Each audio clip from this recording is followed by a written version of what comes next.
Welcome to another episode of D&Ni Slip Tips, where we're bringing you heat on this cold LA day. That's what Enzo does. I'm trying to bring it in. You got a lot of energy today, my man. I do, man. I just got my booster shot. You're gonna see a little bit of up, a little bit of down, and a little bit of this, whatever that is. All right, just, stay over there and... I got you. Yeah.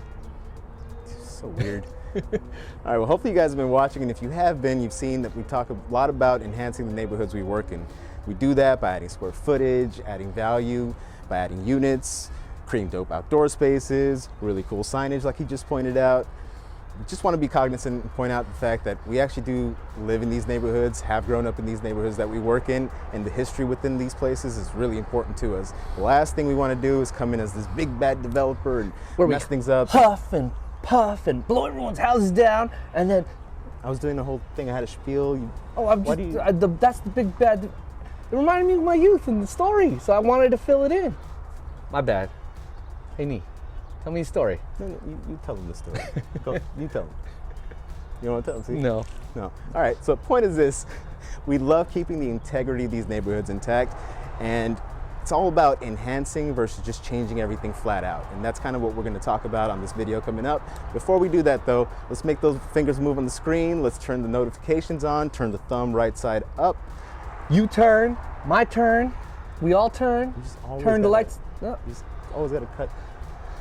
Another D&Ni's Flip Tips coming your way. Boom. No, you don't forget the boom, do you? No, always. All right. Typically, when we're working in these neighborhoods for design, development, and construction, we're not the most favorite people on the block. Yeah, it makes sense, right? I mean, people's sleeping cycles could be disturbed, parking sometimes becomes an issue. There's a whole laundry list of things that could potentially go wrong. And for us, we like to work on multiple homes on the same street, if not in the same block or next door and whatnot. Yep, and then sometimes there's that G word that kind of comes into play. Gangnam Style? Yeah, that one. Oh. So anyway, how do you continue to work in these same neighborhoods, sometimes often in the same street? How do you get the neighbors to accept you and be totally cool with you? Sometimes even contact you directly when they know another neighbor selling their home. I mean, it's simple. Respect. A lot of developers, they don't even speak to their neighbors at all. They just put in their work on their house. But for us, we like to let everyone know what we're doing, what's going on, right? Hire local trades from within. That's big. And then also keep as much of the character as we can from the front. Yeah, I mean, pretty much just like this house right here. So let's check it out. We're inside one of our properties here, and you can take a look at what we're doing on the inside. It's crazy, right? But the one thing we love to do is keep as much of the original character and flow as possible, right? So we keep the same bedrooms exactly where they're at. We keep the same bathroom location where it's at. But what we're doing new is we're doing the addition to the back, right? And potentially a new ADU. So. Yeah, I mean, it's really important just keeping that home fitting within the same neighborhood that it's in. It just looks right. You don't want to bring a big, ugly, modern box and throw it in the middle of a bunch of single-story homes. It doesn't fit, and none of the neighbors appreciate that. For us, it's about keeping that charm, that integrity intact. The home's lasted 80 years already. Our goal is to fix it, renovate it, so it could be prepared to last another 100. Most definitely. We want to keep those memories going and make some new ones in these places. It's like a mullet, basically, you know? Same in the front, party in the back. Dude, you're so weird. Hey, you ready to head back to the office? Yeah, let's go. You answered your own question? All right.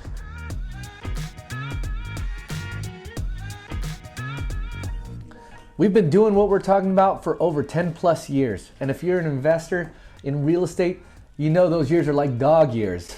It's crazy. Yeah, I mean, working in some of the toughest cities to work in, pretty much a lot of the areas where developers don't even want to touch. And you really got to understand these areas and the neighborhoods, the pockets, before you jump into them. And we work on historic homes in LA, in Pasadena. Pasadena is one of the most historic areas in the West Coast. A lot of people hate working there, but hey, for us, we've done things right, respect the neighborhoods, and that's why we continue to do business there. Most definitely. Let us show you some of these projects from a number of years. You know, for us, we've been doing this for over 10 years, and when we started in our pocket, we started in Pasadena. Yeah. And Pasadena is one of the hardest areas to develop. A lot of investors try to stay away from there just because you have historic issues. You have neighbors that are pretty crazy. They've been there for a long time. It's one of the oldest cities around the West Coast. I mean, so For us, we've done a great job of value adds in Pasadena, where from the front, we've kept it all the same, just like we've been talking about the whole time. Kept it exactly the same from the front, obviously added our color, our design, but our additions go to the back. So from the street level, you never know what we've built or what we've done. Yeah, definitely. I mean, one of those that come to mind is Paloma. Paloma was great. An awesome one. Yeah. I mean, the one thing I remember about Paloma is that when everyone saw it from the front, it was like, wow, this is the original house. Yeah. But we turned a 1,500 square foot house into almost a 3,000 square foot house. So they thought, wow, this all is single story, which was just completely different. Yep. Paloma was one. Casa Grande was another one on a historic street. Very close to Paloma. Actually. Very close. Yeah. I mean, we've been very blessed to take care of the character of the home and respect our neighbors, so we don't really change the front design. That a lot of neighbors, when it is time for their families to leave, they want to sell to us because they know we put out a good product. Yeah, definitely. We keep that memory alive of what they had in that house and just keep it going that way. Memories. Anyways, another good one is, besides Paloma, let me see here through our list. Grande. Euclid was a historic street. It was a historic home. There was nothing you could actually do to the front facade. And let me tell you how crazy Pasadena is. They're thinking about turning it into a historic neighborhood. So it's not historic, but they're thinking about it. So you have to abide by historic rules. Because they crazy. What other city does that? Yeah. Freaking crazy. But it doesn't even matter.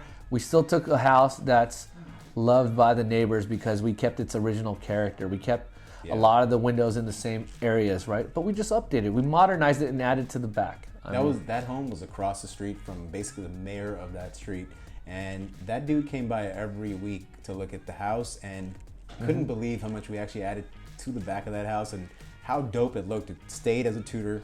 It had all the characteristics. Yeah. It looked really nice, and it stayed exactly the same from the front, so the neighborhood was not disturbed at all. They loved it. We did Belmont. Belmont was a 1,200 square foot small Spanish home, and we kept that really original. And then Newport, which is the next city over, the next street over, right? Yeah, and then what's the other one? Glen. Glen. No, just Glen. Just Glen. Yeah. And then Glen. So it's imagine we go from one street to the next street to the next street. I mean, that's the beautiful thing about like intense focus on your business. You know, you get to work in the same neighborhoods. I hear it all the time, right? We hear it all the time, about how someone's doing something here in Pasadena. Now they're all of a sudden driving to the South Bay. Yeah. Now all of a sudden they're going into San Bernardino. Yep. I mean, that's a crazy way to live. You know what I mean? And I think when you're doing that, you don't really figure out how each neighborhood's working. Yeah. You don't really have time to get, I would say, a real read on the neighbors, the neighborhood, the way everything flows and works, and how you should work within it. Yeah. I think you get an idea of that if you're just jumping around a lot. For sure. And I mean, you don't get to really develop a reputation over there for doing something well. That's big. I think because we've always branded our stuff, always had our signs at the front of a house after it's been done. I think signage. Yeah, exactly. Signage, right? We've been doing it for a while now, and I think that because we keep the integrity of the neighborhood, we're able to put out our sign and proudly display it. Yeah. And then have the neighbors' comments on how dope they think everything is. It's not just Pasadena. We took it over to Altadena, like the next city over, just a little further north, and we completely changed it there too. I'm talking about the market, not even the homes. The homes we kept really dope and kept that integrity going. And when we talk about respect too for the neighborhood, the one thing that's great is, so you have a lot of homeowners that have been there for a while. Some areas, they don't realize how much their home is actually worth. But the dope thing is, if you're working in the neighborhood, and you have great relationships with neighbors, you should be able to tell them, hey, you know what? Us working on this home, we were able to bring your family's value up 100, 200,000, $1 million, whatever it may be. I mean, that's a beautiful thing when you actually get to let neighbors know the work that we've been putting in here, the things that you've been dealing with for however long we've been here, actually turns into some sort of benefit for them. Right. And I think that's the dopest thing, you know, when now all of a sudden they have equity in their home and they know, hey, you know what? I can retire, sell my home. I can, put kids through college, or I can just go ahead and buy whatever dope ride they want. We've seen that before too as well. No, most definitely. Yeah. I mean, just like keeping going with that is just like we're talking about in Altadena. Sonoma was an awesome property where I think the only thing we changed in the front was the walkway. There was no walkway. You'd have to enter that house through the driveway and go up a set of stairs, but we had a direct line walkway, kept everything exactly the same as far as the siding, just made the color pop a lot more. And I mean, moving on from Altadena, we've done it in Eagle Rock. I'd say Eagle Rock, we did an awesome one on Ellenwood. Ellenwood was one of my favorite projects that we've done in that house. Like when you look at the front and you look at the previous to current, it was, it looks like the same home, but completely different, if that makes any sense, which is just awesome. So you know it's dope. I mean, if you know the history of having siding originally, right, and then having stucco come into play, where these stucco salesmen have, you know, door to door, go hit door to door, and all of a sudden they're stuccoing over all the siding in LA, which is interesting, you know. And at that time, that's what everyone was into. But here's the dope thing: when you bring back the siding. Because that was a craftsman. That's a craftsman home. Craftsman home should not have stucco on it. It's a siding home. Yeah, I mean, sometimes it makes sense if you have a tight budget, you know. But when you're able to bring back siding, and you bring back that feel of the original house, but you update it and modernize it in your own way, it's dope. Yeah. You know. No, I loved Ellenwood. That was a great craftsman. Yeah.